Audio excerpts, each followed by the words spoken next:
Hello friend, আজকে আমাদের recipe mushroom. তো দেখো, তার জন্য আমি মাশরুমটা পরিষ্কার করে কেটে ধুয়ে নিচ্ছি। তারপর এতে লবণ, হলুদ ও লঙ্কা গুঁড়ো মাখিয়ে সেটি 15 মিনিটের জন্য রেস্টে রেখে দেব। অন্যদিকে আমি পেঁয়াজ, আদা, কাঁচা লঙ্কা ও রসুনটা কেটে নিয়ে তেলের মধ্যে বেশ খানিকটা জিরে, শুকনো লঙ্কা ও এগুলো দিয়ে হালকা করে সতে করে নেব। অল্প একটু লবণ দিয়েছি। তারপর সেটা ঠান্ডা হয়ে গেলে সেটা পেস্ট করে নেব। এরপর আবারও খানিকটা তেল, গোটা গরম মশলা, তেজপাতা ও অল্প একটু জিরে ফোড়নে দিয়ে বেটে রাখা মশলাটা দিয়েছি। তারপর হলুদ গুঁড়ো, লঙ্কা গুঁড়ো, ধনে গুঁড়ো দিয়ে ভালো করে মিশিয়ে নেব।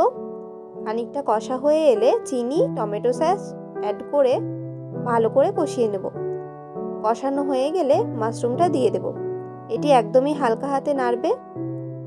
কষানো হয়ে গেলে ঢাকা দিয়ে নেব ও ফুটে গেলে গরম মশলা ছড়িয়ে নামিয়ে নিলে রেডি হয়ে যাবে আমাদের মাশরুম।